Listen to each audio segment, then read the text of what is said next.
School, Central High School, and then I'm a proud alumna of Penn State University. And just like Governor Walz, I met the love of my life while teaching. Thanks for making me laugh. Many of you also know my late husband, Jimmy Connors, who was Scranton's mayor for 12 years. And in so many ways embodied the true spirit of Scranton, that of compassion, selfless service, and love of community. These are values I know you all cherish as residents of northeastern Pennsylvania, and values I know our special guest today holds dearly as well. I want to share a story with you about why I am here today. I suffered through not one, not two, but 3 ectopic pregnancies that required me to receive medical abortions, procedures that saved my life. So I know firsthand that when Donald Trump helped steal our right to reproductive freedom, this wasn't just disrespectful, it was deadly. In many states like Texas, where Vice President Harris is today, to talk about the extreme Trump abortion ban in place there, the life-saving medical care I got and desperately needed is not available to women. That is horrifying to think about. And it's all because 2 years ago, Donald Trump's hand-picked Supreme Court justices overturned Roe versus Wade and ripped away our reproductive freedoms, just as he had planned. Trump took our nation backwards 50 years, and he's proud of it. In a second term, Trump will ban abortion in all 50 states, including right here in Pennsylvania. But we will not let that happen. Because Pennsylvania believes in freedom, and we need leaders like Governor Walz and Vice President Harris who have always and will always fight to protect our freedoms.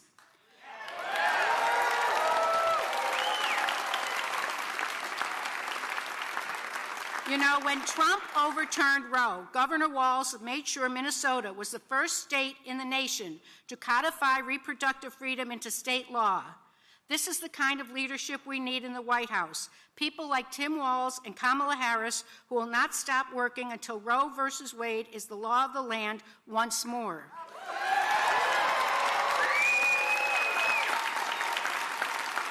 I am the proud grandmother of 5 granddaughters, and I want them to have the same reproductive freedoms that I had 50 years ago.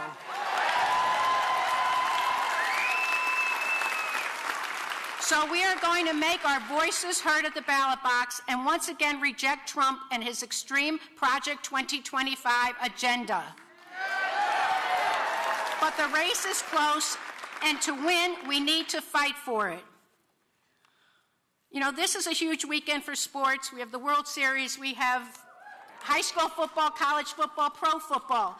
But as much as we want, each of us probably wants our particular team to win, the outcome of those games will not affect our future one way or the other. But our vote on November 5th will affect us, our children, and our grandchildren.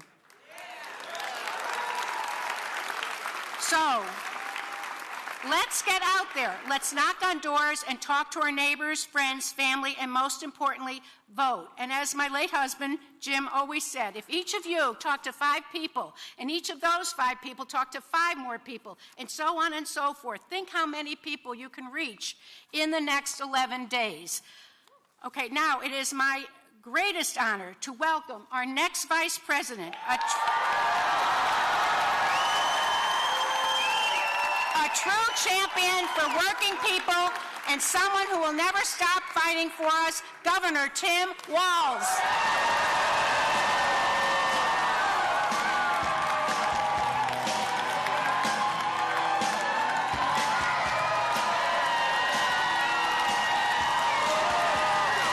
Thank you so much.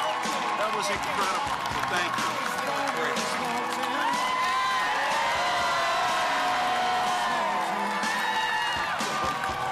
Wow.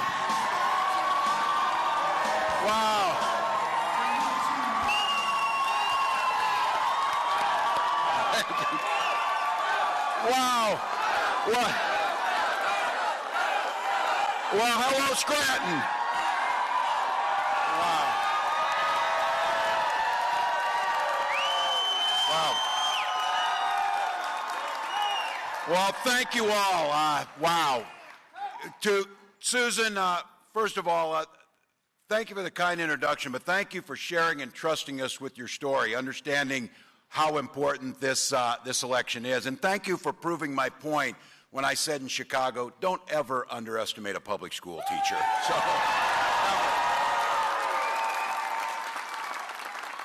Mayor Cognetti, thank you for having us here. I have to tell you, I'm taking her line when she said, quit wringing your hands and door knock. That's somebody who knows that there's work in front of us, and it doesn't do any good. Stay off the news. Stay off the social media. There's a group of folks who their entire careers to make this thing a horse race or to try and get you to click on something. That doesn't improve things, and she knows that, so I'm grateful. Senator Flynn, thank you. We know the work that's done at the state level makes a huge difference. Thank you so much.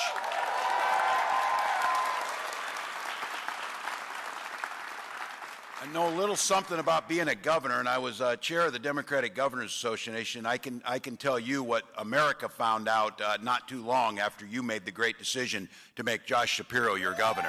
So, incredible. You make a lot of great decisions here, and I'll have to tell you this. You know what you've got here in Pennsylvania. The rest of the country knows, and we are begging you, make sure you do everything you can to send Bob Casey back to the Senate. You've got to. He's incredible. And I don't know if you heard me backstage there when President Hamilton, when Bill Hamilton's speaking, Teamsters, to all of my sisters and brothers in labor, thank you for being here tonight. But I'm saying amen to everything that guy's saying because he's exactly right.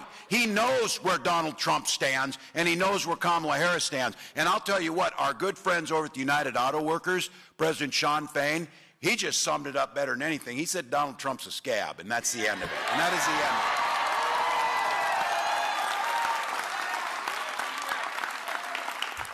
end of it. And all of you, especially that guy in the buffalo plaid back here. I appreciate that. So, to all of you, thank you. Look, it might be one of the most glorious afternoons. It's a Friday afternoon. You took time to come find parking. You got kids going elsewhere. You finished work. You got stuff going. But you chose to come here into this beautiful space.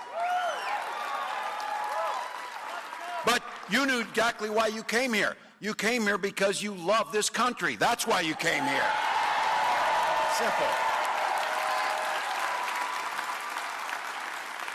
And this crowd doesn't surprise me because this is a place, the place we stand. I'm a geographer. Place matters. Where you stand matters. Where you're from matters. This is a place with a long tradition of people who know something about hard work and people know what it means to serve this nation. And you even have somebody who knows what it means to be president of the United States from here. So.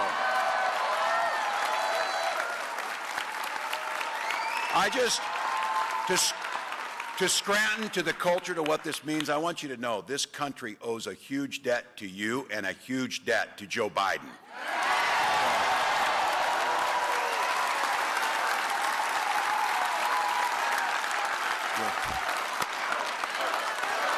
Hey.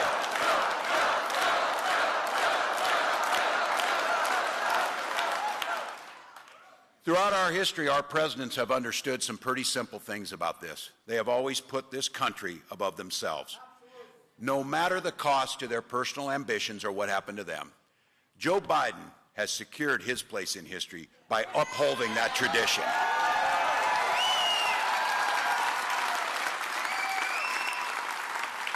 As the mayor said, I served as governor when Donald Trump was president, and I served as governor when Joe Biden was president.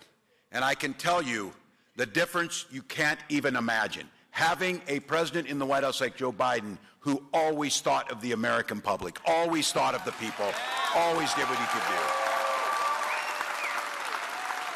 I'm grateful to Joe Biden. He has strengthened our country and all he did to protect our democracy for future generations to come. That patriotism, that fierce patriotism to put the American people first is exactly what guides Kamala Harris in the course of her entire career. I'll tell you, there are so many reasons, but I'm honored to be on this ticket. And Kamala Harris says this often. She says, where else but this great country could you have a middle-class kid from Oakland and a middle-class kid from rural Nebraska be running for president and vice president of the United States? And you and us, we are running like everything's on the line. Because everything's on the line. It is. We feel it, you know it. Now, I know some of you have heard this, and you heard it from neighbors. You might have heard it from friends. You heard it from family. I hear it from family. Look, what's the big deal? We made it through a first Trump presidency. We can make, you know how they remember, like, misremember how it was during Trump when he was killing jobs here in Pennsylvania, when our neighbors were being stacked into U-Hauls because he wouldn't deal with the COVID pandemic. You know that. Look, they think we can make it through another one. That is a dangerous complacency that cannot stand. And you're seeing it in these final days. You're seeing it in the final days. So many people. Remember when Donald Trump said he only selects the best people? Well, it turns out those people he selected who know him best, who sat beside him in the Oval Office, who were in the Situation Room, they are out there now, as Vice President Harris said, dialing 911 to the American public and telling us what this guy is. Look. These are professionals. These are not politicians. They are not partisans. They are people that spent their entire life in service to this nation. General Mark Milley, the highest military officer in this country, is the chairman of the Joint Chiefs of Staff. He said that Trump is, and this is a quote, the most dangerous person ever. Another four-star Marine general, James Mattis, Trump's own Secretary of Defense, said he agrees 100% with that. And earlier this week, we saw another four-star general, John Kelly, his former chief of staff, came out and said on the record that Donald Trump is a textbook fascist, and he would rule like a dictator.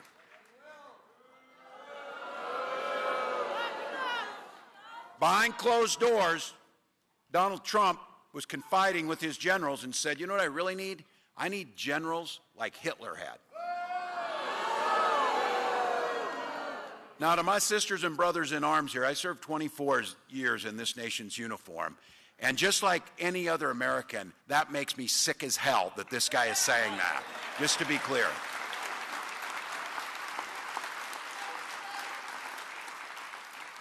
Look, it was the sons and daughters of Pennsylvania that did everything to make sure during World War II that we'd win this. Maybe Donald forgot that Hitler's and his generals were on the other side of this thing. And it was the sons of Minnesota and Pennsylvania that were carrying the Stars and Stripes that kicked his ass and saved this world from fascism.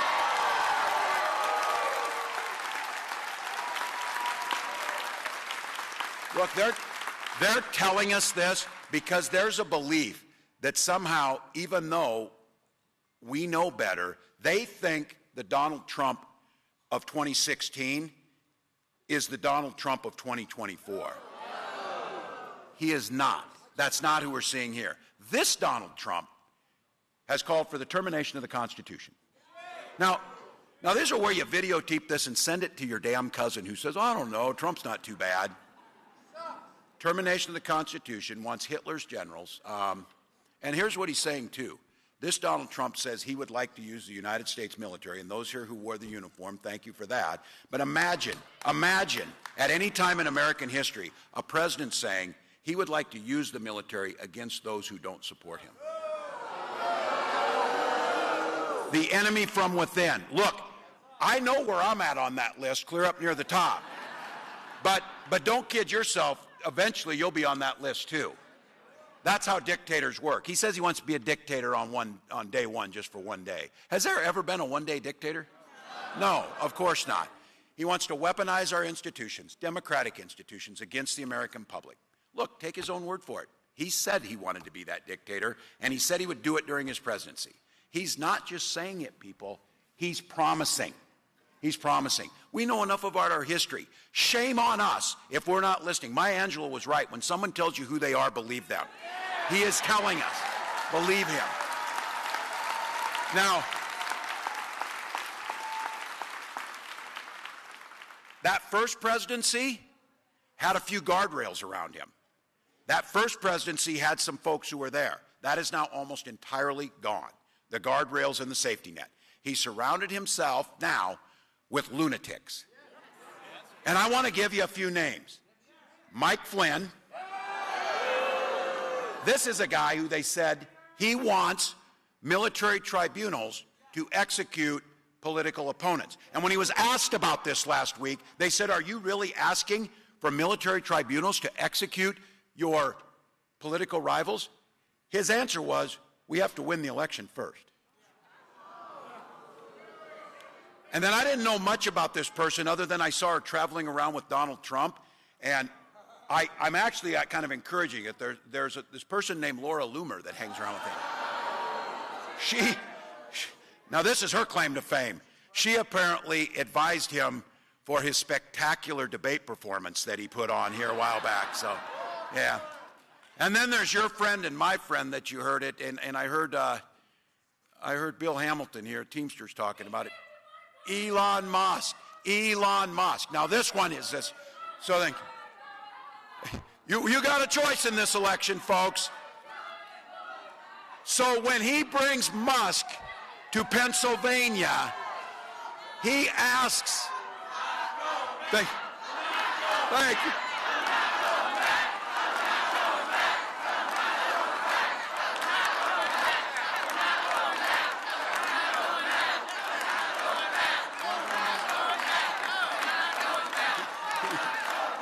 Look, this thing about Bill is right. Musk wants to control these things, and what Trump promised Musk is that Musk will be in charge of the regulations and the businesses that Musk owns. So we've all seen this. These are guys that don't want to pay overtime. They're folks that don't want to have worker safety. These are folks that want to bust unions. He and Trump sat on there and were on tape saying when people strike, we should just fire them all. That's who these people are. So I Midwestern on this, the rally, and I think it was here in Pennsylvania, that Elon was on the stage, jumping around. That's what I said. I used a Midwestern euphemism. I said he's prancing and dancing around like a dipshit. And that is exactly what it was. That is exactly what it was. That guy, the richest man in the world, threatening union workers who do everything from building our roads to protecting us in the police force to teaching our kids to the nurses in our hospitals. Those are the people. And look, on the guardrails piece, he surrounded himself with lunatics. He's got his billionaires that are behind him, and he did something that he promised he would do. I have to be clear. I say Donald Trump never keeps a promise. He keeps some of them. He keeps some of them. He promised he was going to take and put Supreme Court justices on who would overturn Roe versus Wade, and he did that. Yesterday he said, this is a Trump coat. We've got immunity at the Supreme Court. It's so easy. Now think about this. If this guy wins again, he'll appoint 2 or 3 more justices to the Supreme Court during his time. So the gray hairs here, we'll never see the end of that. The middle-aged folks here, maybe. Our children and grandchildren will be living under the decisions that these folks make if Donald Trump appoints 6 of 9 Supreme Court justices. And look, you've got him here and we got him in Minnesota. There is no guts in the Republican Congress to stand up to this guy. I don't know how they stand up at all. They have no spine. So how the hell do they stand up? So, none. And I know you got good congressional candidates. You're going to pick off a couple of them here in Pennsylvania that need to be sent back. But look, the guardrails, I said, are almost all gone. There is still one left. Us. Us. Us. The American people. So, all those public school teachers who are here, look, I know this is, I was giving you some pretty heavy stuff there, but I think it's been pretty obvious, I hope you know. I'm an eternal optimist for lots of reasons. The teachers here would know I always tell people I supervised the lunchroom for a lot of years, so I am an optimist. Look, we have got this. That is heavy stuff, and it's there. But here's the good news, folks. In 11 days, we put an end to this thing. Donald Trump gets nowhere near the White House.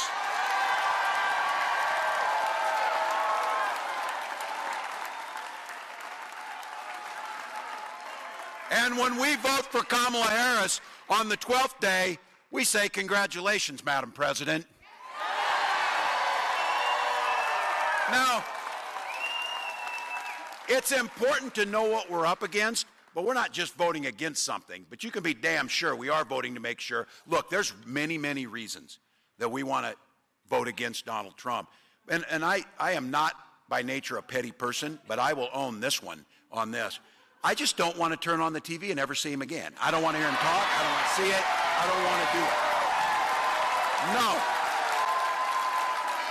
Because this guy, it's always been about him. I saw a great one today. I didn't see, I try and stay off the media or whatever, but you know when your phone screen comes up when it's closed or whatever, and you got your kid's picture on there, or your dog, which we do, you know. I won't make you choose between your kids and your dog. It's a hard one. He's got a picture of himself on it, for Christ's sakes. For real. Because it's about him. And the difference is Kamala Harris talks often. She wants to be a president for all Americans, for every one of us. So, while Donald has an enemies list, she's got a to-do list for the American public. This is the one. When they keep asking us, what are you offering and what's the difference? You know what he's going to do. He's telling you exactly what he's going to do, and we know what he's going to do, and none of it's good. Here's what Kamala Harris is going to do. She knows that the economy works best when we make sure that it works for everyone, when we lower costs for the middle class, when everyone gets a chance to get ahead. Under the plan we put together, 100 million Americans squarely in the middle class will see a tax cut for them. And look, it matters. A child tax credit to reduce childhood poverty, $6,000 in the first year of that child's life to get them off to a good start and get them to that school and get them their education and get them healthy. Now, we're going to make, you all know this, and I see the folks out here, cost of child care and how hard it is, trying to find child care. I remember when I took my daughter in, and you're like, in an interview to get in the child care, I'm like, oh, please, God, be good today. I want you to get into child care. Because it's really hard to get them in. But J.D. Vance says, oh, just have grandma do it. Because grandma, grandma wouldn't have a career. Grandma wouldn't have a life. Grandma wouldn't have something to do because they don't have, that's the way they see these things. And this idea, and I want to be clear about this, capping the prices of things, these guys talk about, oh, that's like Venezuelan, socialism or something like that. Look, we believe in the free market. And for the market to work, it needs to be a fair market. So things, capping life-saving insulin at $35 so we don't have people rationing it and dying.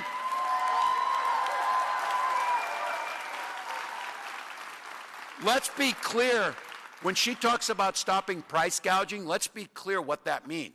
That little vial of insulin that now is capped at $35 for seniors, it's capped for all people in Minnesota, and Kamala Harris wants to be capped for everyone across the country. That little vial was selling in Minnesota before we capped it for up to $800.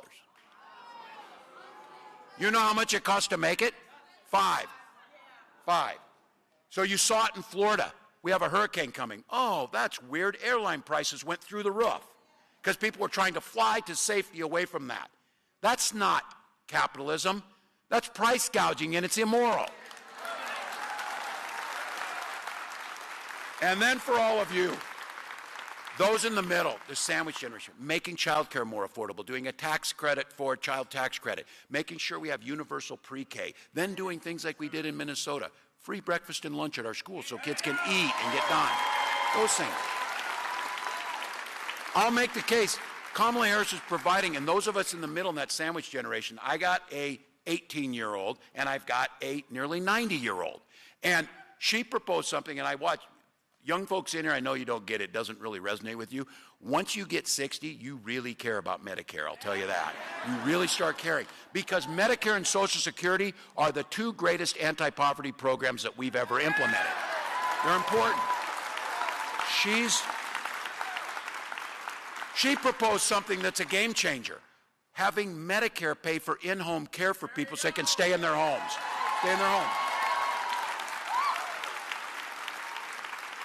And I did not know this until I saw it with my mother using it, that Kamala's proposing, because it doesn't happen now, is that Medicare pay for vision and hearing aids and glasses.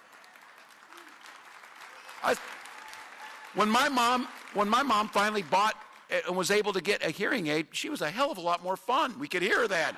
She was engaged. She was back in again. Now look, a report came out under Donald Trump that his plan would bankrupt Social Security in 6 years. He called it a Ponzi scheme.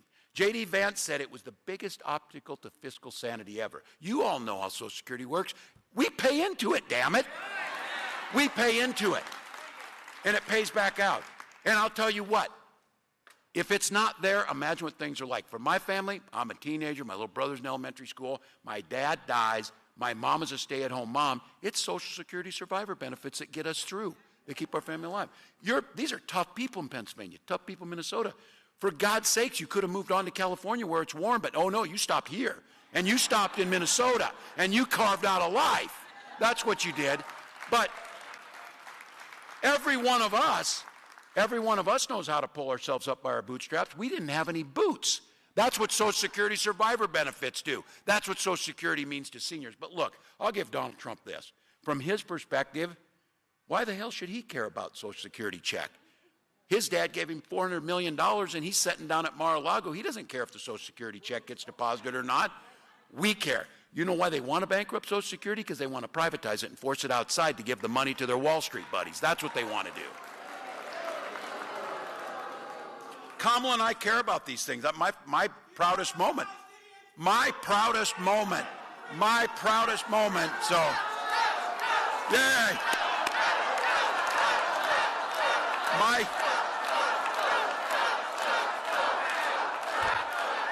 So, I have to tell you, when I got into this, and this is for all the working folks, all the small business owners, nurses, teachers, I got into this race, and the Wall Street Journal did an analysis of our financial disclosures. And they said, damn, Tim Walz might be the poorest person to ever run for vice president. But you know what they did after that? They said, well, he's not really as poor as he looks. And like, oh, it's going to be a bombshell, like he's hiding stocks, you know, because they said he doesn't have any stocks, he doesn't do any of this. You know what their bombshell was? He's got a defined benefit pension plan. And I said, we all should have a defined benefit pension plan. And look, the other thing we've got is we've got the ACA. We've got Obamacare that makes sure they can't discriminate against us for pre-existing conditions. And we know one of the biggest obstacles for folks wanting to start their American dream is access to capital, especially in communities that have been underserved. That's why she's got a plan to make sure that we have money up front to start businesses. We have a $50,000 tax credit so that the tax, because just to be clear, our biggest corporations in this country are paying no federal tax. Donald Trump paid no federal tax for 10 of 15 years. When you balance and make the tax system fair, they can pay their fair share. They're doing just fine. They'll do fine. Then you're able to make sure you target the tax relief at those small business owners and those folks trying to get off the ground. That's what we can do. And again, I'm going to be clear on this. This is a big issue for everybody. Home ownership, young people here trying to get into a home. Kamala's proposed, make sure we build 3 million more new units and we do a down payment, 25,000 down payment assistance to help people get into that. But let's be clear, it makes sense. That's the thing. We need to do it. But this is the one that just irritated the hell out of me. I'm sitting at a debate, and they're asking about housing, housing costs and things like that. And Senator Vance says, well, the reason that housing costs are so high, the immigrants have bought all the houses. I'm like, where the hell are they getting the money from? Where's this going? But what was so cynical about that was, as a venture capitalist, he knows why this is so hard. They're buying up the houses for profit, reselling them and making profit off that. They don't see houses as homes. They see houses as a commodity like a stock to be traded on Wall Street to make money. That's why the housing prices are going up, and that's why this plan makes it easier for folks to get in their housing, and that's what we need to do. Look, the thing you do have to at least be somewhat, I guess, I'm not going to say thankful. At least they're saying the quiet part out loud now. When Donald Trump took the billionaires, had them at Mar-a-Lago where they come and kiss his feet or whatever they do, they came down there. He says to them, oh, you're all rich as hell and I'm going to give you a tax cut. He followed through with that. He did that. Now he's getting more cynical as you have to figure it out. Now he's proposing, this is his genius idea that no economist agrees with. He's going to put his Trump tax on everything. He wants you to believe that a tariff is not going to end up being a bill to you. Everybody in this room knows it's exactly going to go to you, because what do you think? You think those companies are going to eat that? They're going to pass it on to you. They're going to pass it on to you, adding $4,000 to each and every one of you. Now look, I think there's probably some folks in here who are probably leaning independent. Maybe some reformed Republicans who've seen the light, but they're in here. Look, it didn't used to be this way. And folks used to move. We used to kind of play amongst the 40-yard lines on things. But we don't now. We don't go amongst the 40-yard lines.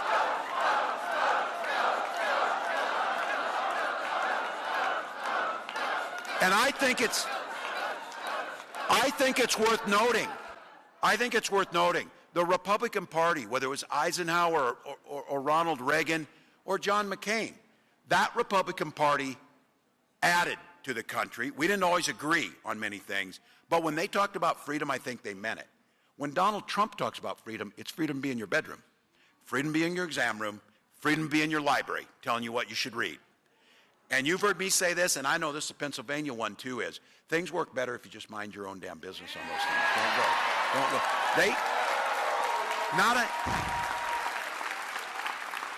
That is not a catchphrase or a flippant thing.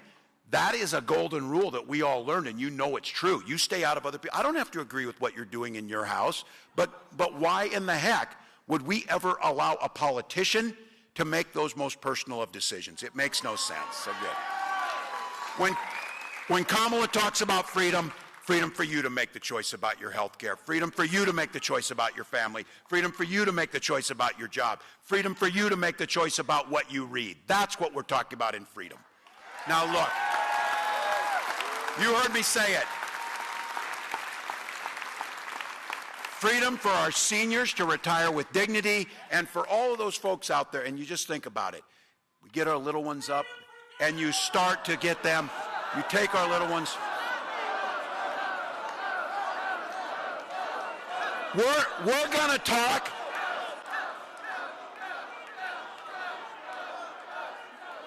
We're going to talk about freedom. We're going to talk about freedom. Freedom to protect our children from being shot dead in our schools.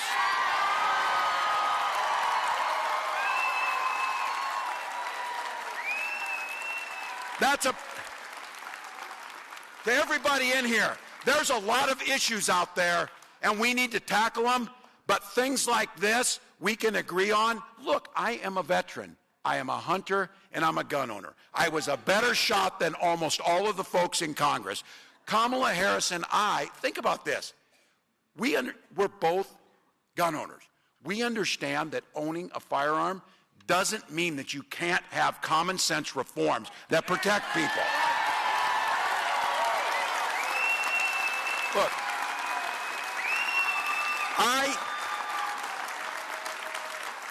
I am a staunch supporter of the Constitution, unlike Donald Trump, who wants to overturn it.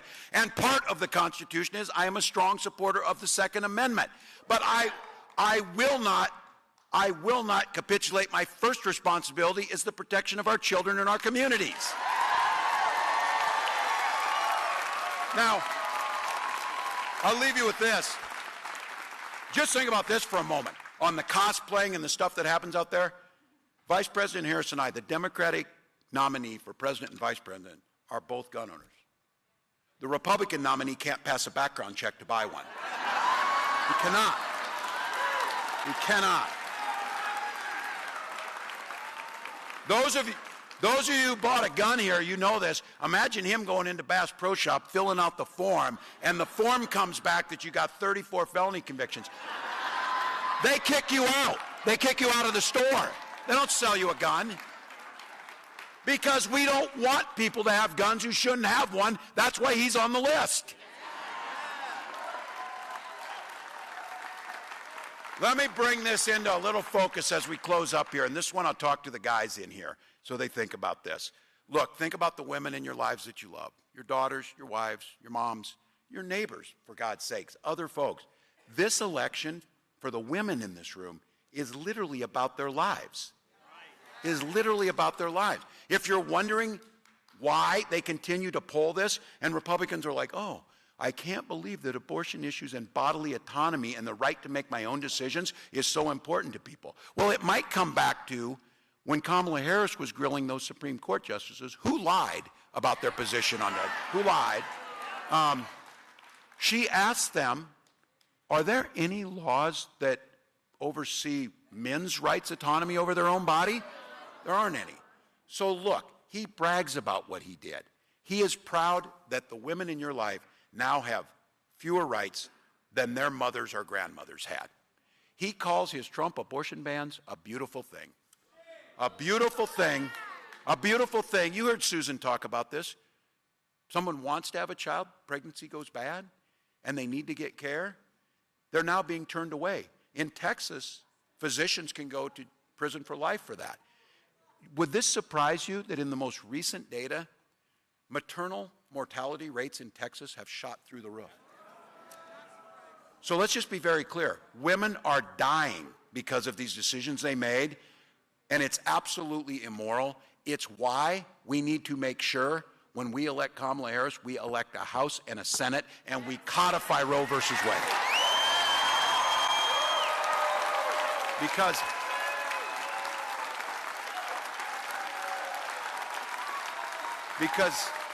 if we don't, I said on a debate stage, and Senator Vance has many times said he wants a national abortion ban, and then they asked him, and of course the rules were we couldn't fact check, which is pretty much not a debate, it's a bullshit session is what it becomes to.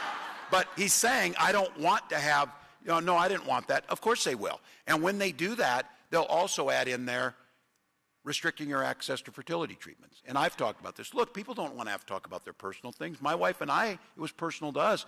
But once the Dobbs decision, when it happened and Roe fell, we were super worried because we tried for years to have children. We used fertility treatments to have our beautiful daughter. I cannot imagine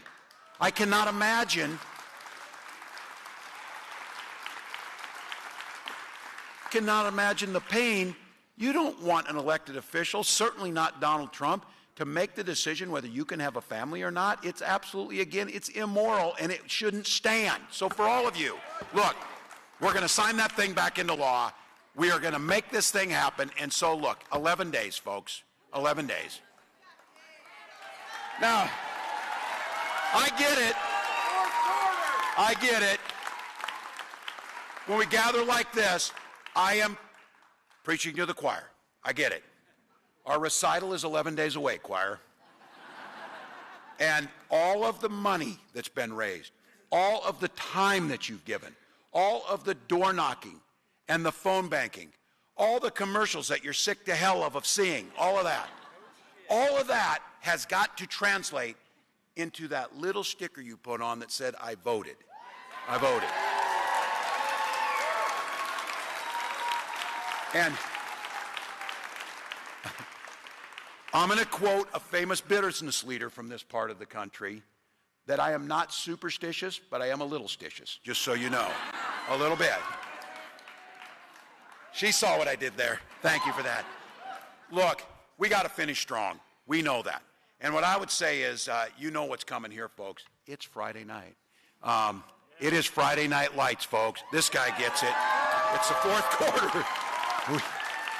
It's going to be tight. It's the fourth quarter. We have got the best team on the field. We got the ball driving down on the last drive to win this thing. We have got to do this 1 inch at a time, 1 yard at a time, 1 door at a time, 1 call at a time, $1 at a time, 1 vote at a time. Because think about it. When would you have the privilege? Billions of people around the world couldn't imagine coming, gathering in this hall, and deciding to work our asses off to have a country that we want to see, a society that we want to see. It's a privilege. It's a privilege.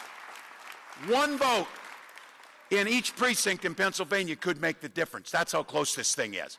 And you've heard me saying it is, we can find time to sleep when we're dead. That is not now. That is not now. We've got 11 days. You yourselves have got to vote. How many are already done? How many have voted? All right. Early vote if you can. Early vote if you can. Get out there. If you're voting by mail, get it in. If you're voting in person, iwillvote.com/PA. You know how to do that. Get to the polling places. All of those things matter. And if we talk to one person, again, talk to them about what's at stake. Talk to them that's there. For Christ's sakes, this coalition is so big, Bernie Sanders and Dick Cheney are buddies right now. Who knew? Who knew? They're not going to agree. Taylor Swift and Bruce Springsteen. There they go. So you got it. This is...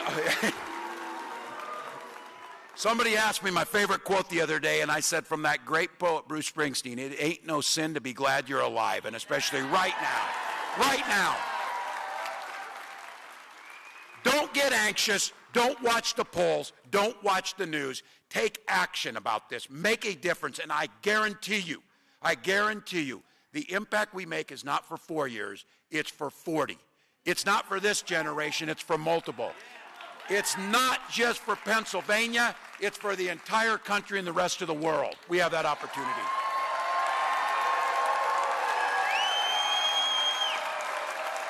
So, look, for some of us, when we're old and we're sitting on the porch in the rocking chair and rocking, and somebody's going to say, what happened in that 2024 election? And you said, we kicked the crap out of Donald Trump at the ballot box. That's what happened.